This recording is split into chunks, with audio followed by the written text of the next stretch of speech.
E aí, jovens, vamos aqui resolver umas questões de direito civil, ok? Então, acompanha aqui comigo a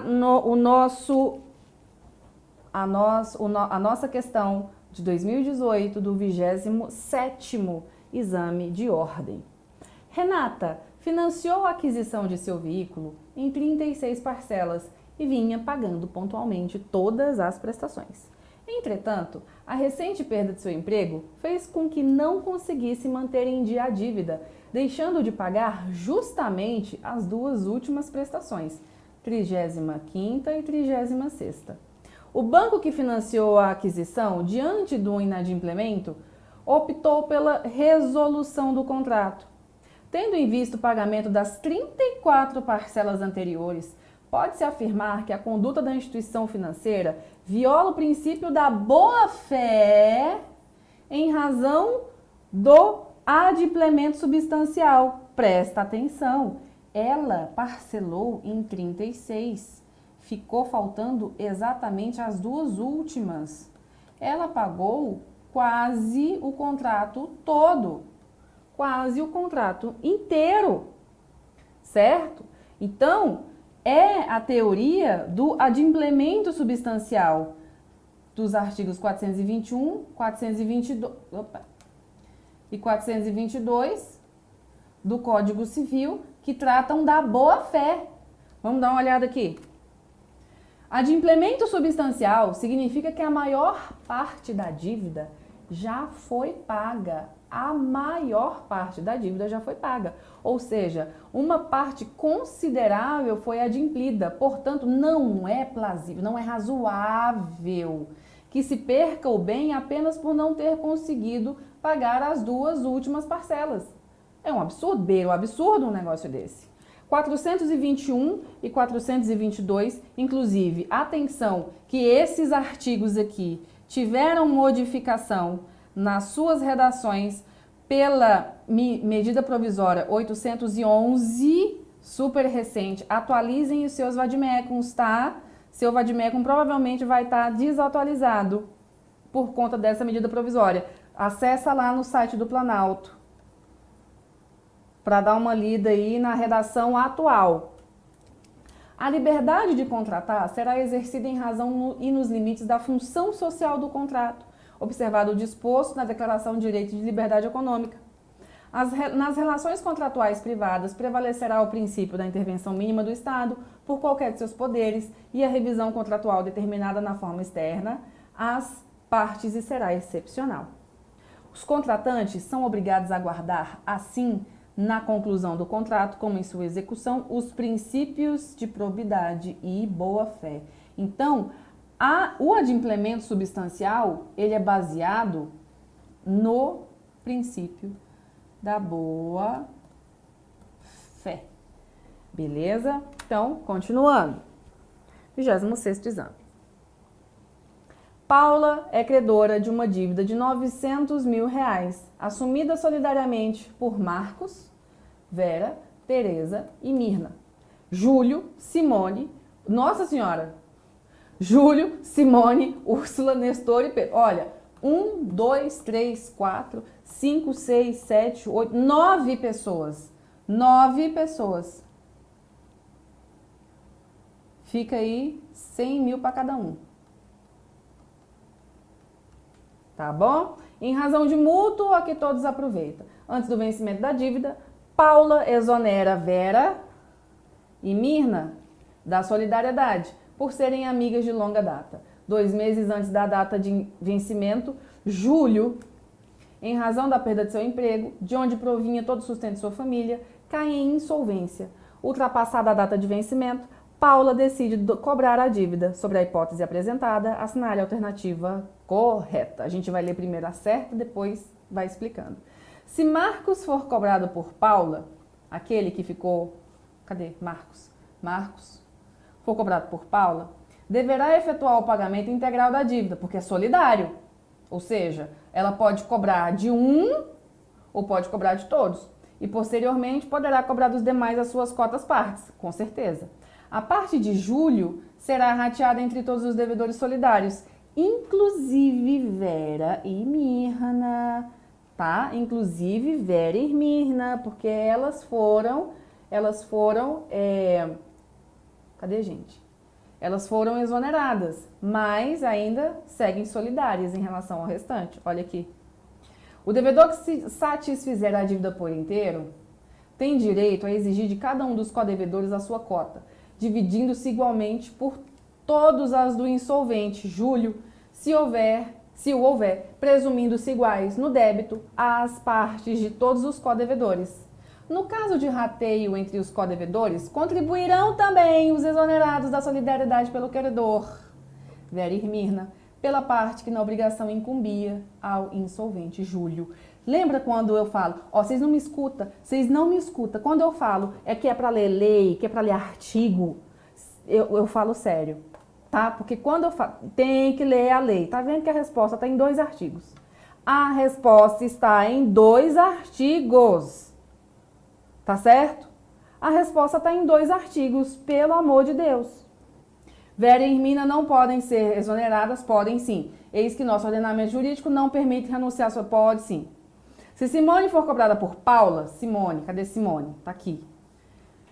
Deverá efetuar o pagamento integral e posteriormente poderá cobrar dos demais suas cotas partes, inclusive Júlio.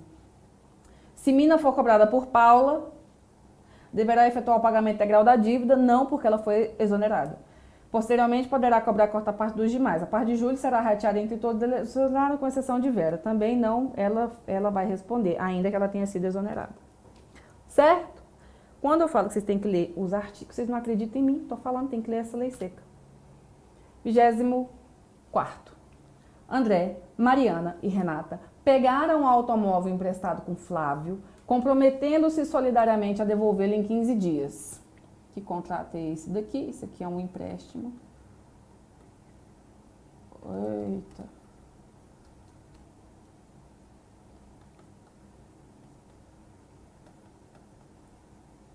Só que ele é um comodato. Ocorre que Renata, dirigindo acima do limite da velocidade, causou um acidente que levou à destruição total do veículo. Eita, Renata. Assinale a opção que apresenta os direitos que Flávio tem diante dos 3. Pode exigir de qualquer dos 3 o equivalente pecuniário do carro, mais perdas e danos. Pode exigir de qualquer dos 3 o equivalente pecuniário do carro, mas só pode exigir perdas e danos de Renata, claro. Pode exigir de cada um dos 3 um terço equivalente pecuniário do carro e das perdas e danos. Não faz nenhum sentido isso aqui. Pode exigir de cada um dos 3 um terço do equivalente pecuniário do carro, mas só pode exigir perdas e danos de Renata. Também não faz sentido nenhum, um terço equivalente. 279. O que eu falo quando vocês têm que ler lei seca? Olha o artigo. Impossibilitando-se a prestação por culpa de um dos devedores solidários, subsiste para todos o encargo de pagar o equivalente. Mas, a gente viu isso aqui, mas pelas perdas e danos só responde o culpado. Quem foi o culpado? A Renata, que deu perda total no carro. Todo mundo responde pelo equivalente pecuniário do carro, mas a Renata vai responder pelos perdas e danos. 22º. Festas Limitada, compradora, celebrou, após negociações paritárias, contrato de compra e venda com Chocolates S.A., vendedora. O objeto do contrato eram 100 caixas de chocolate, pelo preço total de R$1.000, a serem entregues no dia 1º de novembro de 2016, data em que se comemorou o aniversário de 50 anos de existência da sociedade. No contrato, estava prevista uma multa de R$1.000 caso houvesse atraso na entrega.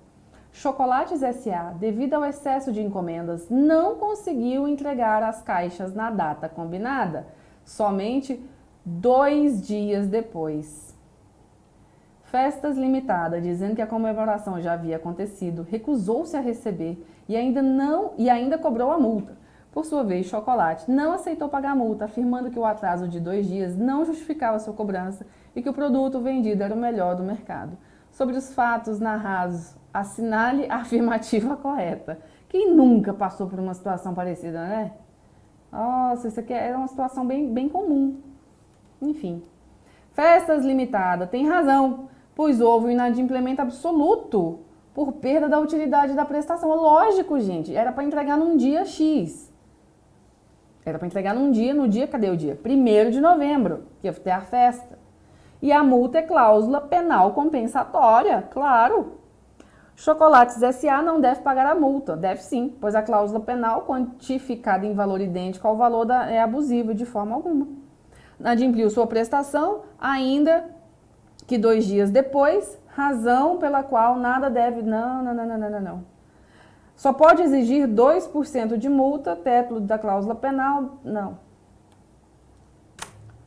O inadimplemento absoluto por perda da utilidade da prestação ocorre quando há o descumprimento ou frustração total no cumprimento da obrigação, não mais sendo possível cumpri-la de forma alguma. Este aqui, ó, não é possível mais cumprir de forma alguma aquela prestação, então é um adimplemento absoluto. 395. Responde o devedor pelos prejuízos a que sua mora der causa, mais juros, atualização dos valores monetários segundo os índices oficiais, regularmente estabelecidos e honorários de advogado.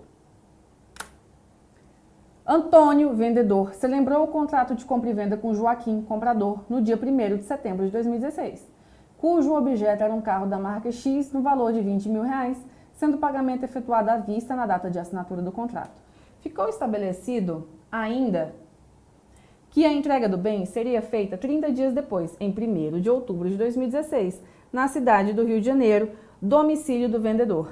Contudo, no dia 25 de setembro, uma chuva torrencial inundou diversos bairros da cidade e o carro foi destruído pela enchente com perda total. Presta atenção. Antônio celebrou compra e venda no dia, tal, um carro, estabeleceu que ia entregar 30 dias, só que aí veio uma chuva e o carro foi destruído. Ok? Essa é a historinha. Não faz jus à devolução do pagamento de 20 mil. Terá o direito de devolução de 50% do valor. Terá direito de devolução de 50% do valor visto Antônio teve culpa, não teve culpa.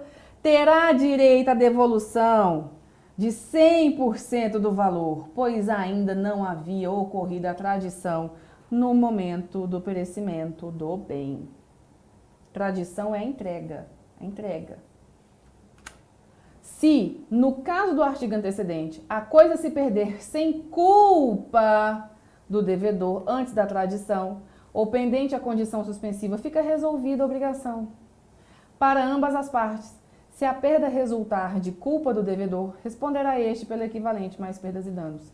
A expressão resolver significa que as partes voltam à situação primitiva anterior à celebração da obrigação, ou seja, volta tudo. Convenciona-se a venda de um cavalo com pagamento antecipado no preço. No dia anterior à entrega, o cavalo morre. Nesse caso, o preço pago deverá ser devolvido, sem qualquer indenização suplementar. Basicamente a mesma história que com o carro, só que ao invés do cavalo, botou um carro e enchente, ao invés de raio. Paulo, João e Pedro, mutuários, contraíram empréstimo com Fernando, mutuante, tornando-se assim devedores solidários, no valor total de R$6 mil. Então ficou 2 para cada um. Fernando, muito amigo de Paulo, exonerou, olha esse povo, tá? Fernando exonerou esse aqui, exonerou. João, por sua vez, tornou-se insolvente. Eita, João. No dia do vencimento da dívida, Pedro pagou integralmente o empréstimo. Pagou tudo. Assinar a alternativa correta. A gente acabou de ver uma bem parecida. Pedro não poderá regredir contra Paulo, que participa do rateio do quinhão de João, pois Fernando exonerou do... Não pode. Não. Apesar da exoneração da solidariedade, Pedro pode cobrar de Paulo o valor de R$3 mil. Ao pagar integralmente a dívida, cobrar de Paulo, pode cobrar de Paulo aqui, ó. Pode cobrar de Paulo. Por quê? Porque esse aqui ficou insolvente e pode cobrar, inclusive, o valor dele. Pode cobrar integralmente a dívida, subroga-se o direito de Fernando, tem nada a ver.